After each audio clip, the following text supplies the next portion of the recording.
Je suis Diane Pilote, je suis la présidente du conseil d'administration de Vues et Voix.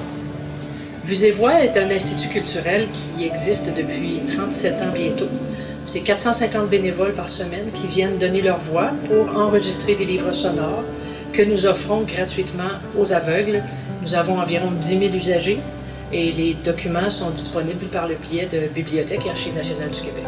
Nous, à Vues et Voix, où il y a des gens qui sont à la retraite, beaucoup de nos bénévoles sont quand même des personnes qui travaillent à temps plein, mais qui ont trouvé ce qu'ils voulaient faire comme bénévolat, mais les jeunes sont très difficiles à aller chercher.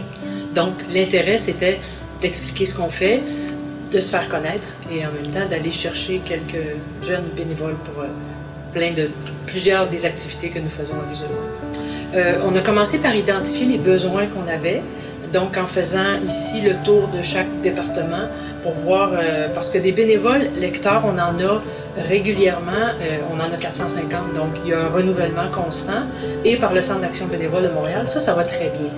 Mais les bénévoles qu'on recherchait, c'était plutôt au niveau de l'expertise en site web, en communication, en marketing, en droit, en comptabilité. Donc c'est là on s'est dit, c'est là où on peut rajeunir notre bénévolat et aller voir par le bénévolat qu'est-ce qu'il pourrait nous apporter. Qu'est-ce que vous avez trouvé? Ah ben j'ai une perle. Je ne sais pas si je peux la nommer, j'ai Marie-Alice Phillips qui est maintenant sur notre conseil d'administration. Elle est même secrétaire du CA. Donc c'est un rôle majeur, c'est un rôle très important sur un conseil d'administration pour ceux qui siègent sur des CA. Elle est bien encadrée, évidemment, elle a beaucoup de suivi, on l'aide beaucoup, mais elle va apprendre énormément parce que être secrétaire d'un conseil d'administration, c'est la gardienne de ce qui se dit, de ce qui se fait. Donc, puis elle était très enthousiaste à faire cette activité. Donc, Marie-Alice a accepté, et, on l'a rencontrée et ça va super bien. Un des intérêts, même pour moi, que j'ai trouvé, c'est de rencontrer d'autres organisations qui recherchent des bénévoles. Des fois, ça peut être dans le même domaine.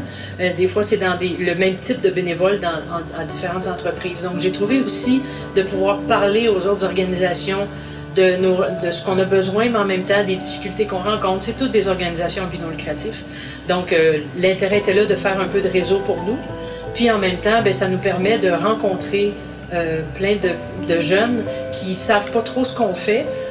Ça a été un succès. J'ose espérer que l'an prochain, on aura plus ciblé au niveau des communications parce qu'on a quand même beaucoup de travail à faire. Tous les réseaux sociaux, les Facebook, essayer d'organiser un petit peu plus le département des communications avec des jeunes qui auraient des idées. Oui, ça, pour moi, c'est un intérêt à poursuivre.